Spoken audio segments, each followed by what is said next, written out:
بسم اللہ الرحمن الرحیم۔ عن عبداللہ رضی اللہ عنہ قال قال رسول اللہ صلی اللہ علیہ وسلم من مات یشرک باللہ شیئا دخل النار۔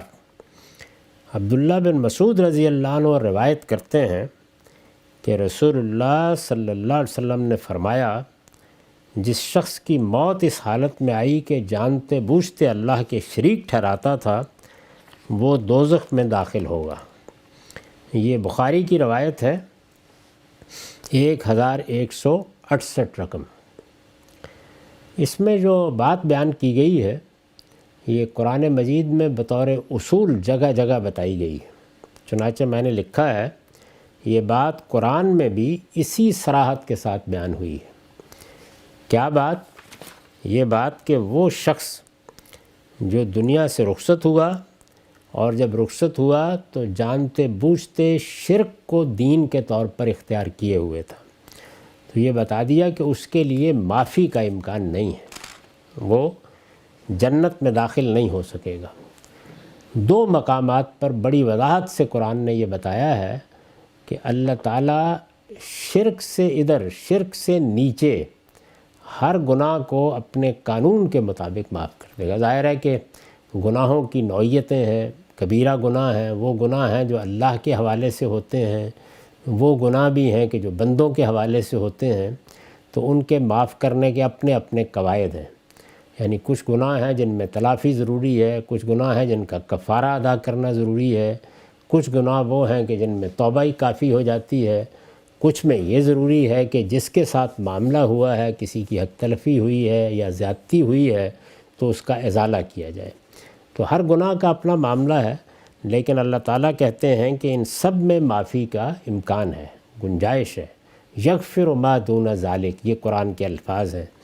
لیکن اللہ کے ساتھ جانتے بوجھتے شرک کا ارتکاب کیا جائے، یعنی یہ بات واضح ہو گئی، سمجھ میں آ گئی کہ اللہ کے پیغمبروں نے توحید پر ایمان کا تقاضا کیا ہے، لیکن انسان نے اپنا فیصلہ سنا دیا کہ وہ تو اللہ کے شریک ہی ٹھہرائے گا، اللہ کے شریک ٹھہرائے گا۔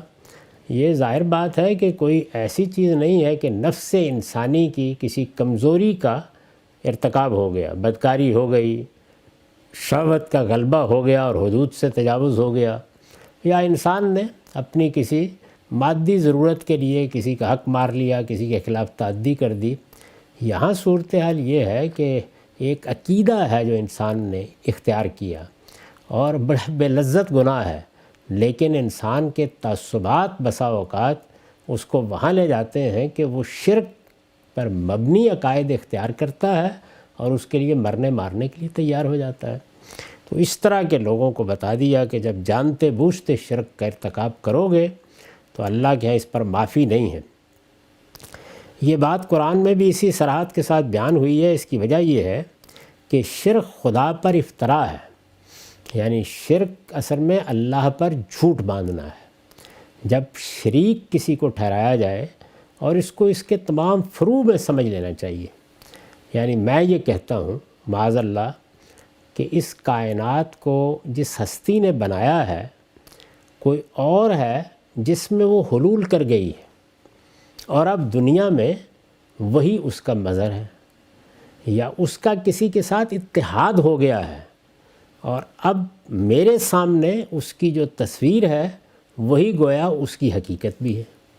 یہ وہ چیز ہے جو مسیحیوں نے اختیار کی یا ہمارے ہاں صوفیوں نے اختیار کی ہے۔ لیکن اس سے آگے اللہ تعالیٰ نے بتایا کہ الا لہ الخلق والامر، یعنی خلق میں آپ نے شامل کر دیا۔ مثلا اس دنیا کو بنانے میں، کائنات کو بنانے میں کسی درجے میں کسی کا حصہ مان لیا۔ دوسری چیز کیا ہے؟ والامر، یعنی کائنات کا نظم چلانے میں کسی درجے میں کسی کو شریک کر لیا۔ تو یہ جتنی صورتیں بھی ہیں اس میں سوال یہ ہے دلیل کیا ہوگی؟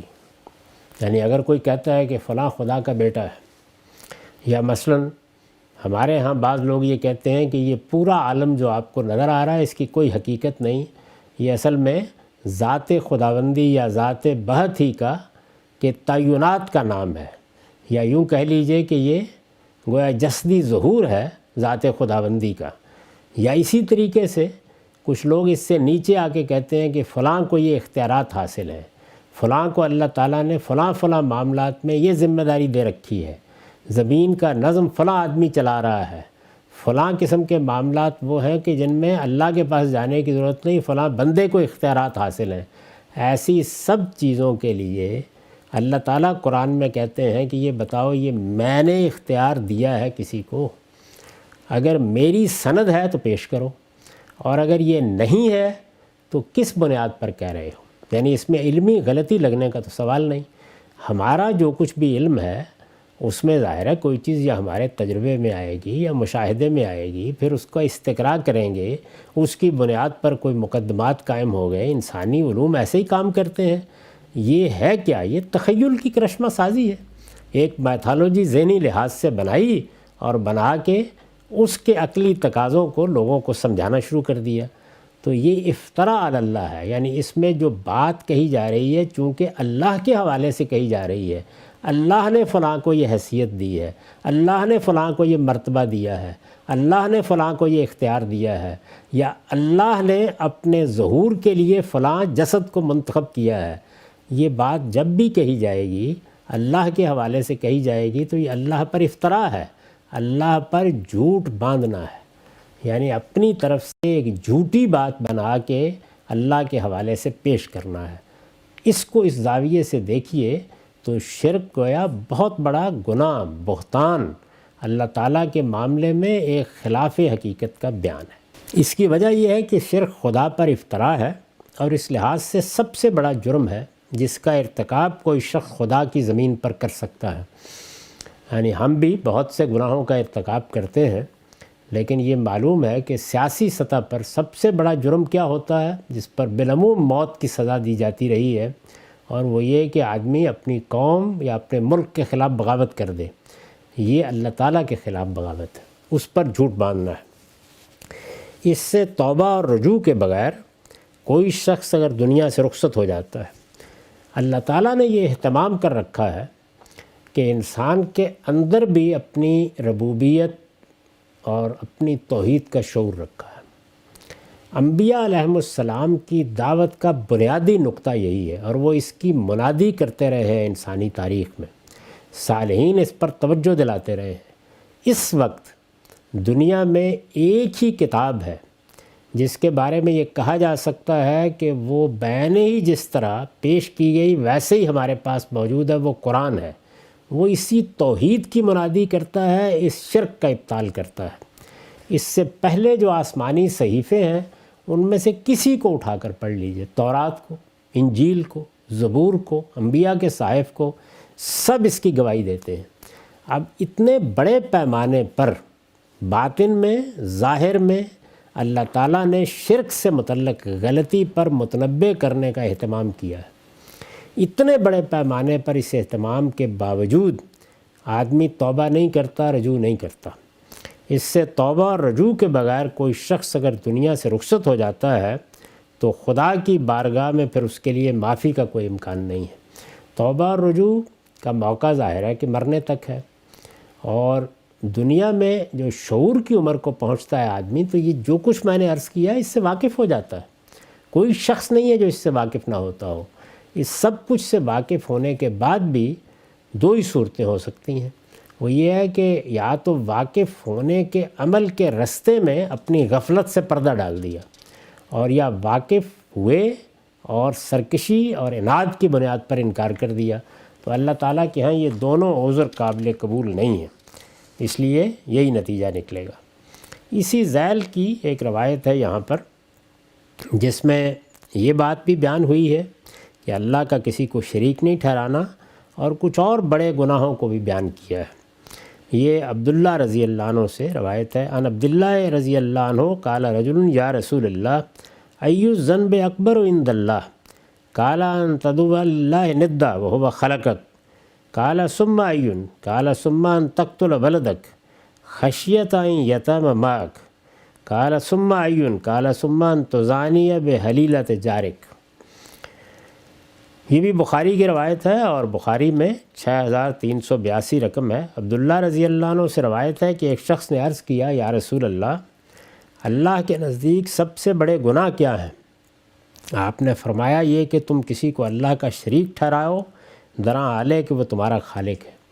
اس روایت میں بھی اور قرآن میں بھی آپ سورہ فرقان میں دیکھیے، جب اکبر الکبائر بڑے بڑے گناہوں کا، سب سے بڑے گناہوں کا ذکر ہوا ہے تو اس میں سب سے پہلے شرک، پھر قتل اور اس کے بعد بدکاری۔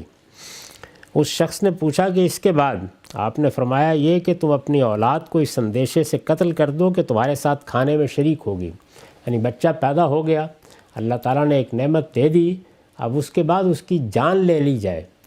قتل اپنی ذات میں بہت بڑا جرم ہے، پھر اپنی اولاد کا قتل، اور پھر اس بنیاد پر قتل کہ یہ کھائے گا تو میرے کھانے میں حصہ بٹائے گا، ایک بڑا جرم ہے۔ تو دوسرا یہ پوچھا کہ اس کے بعد؟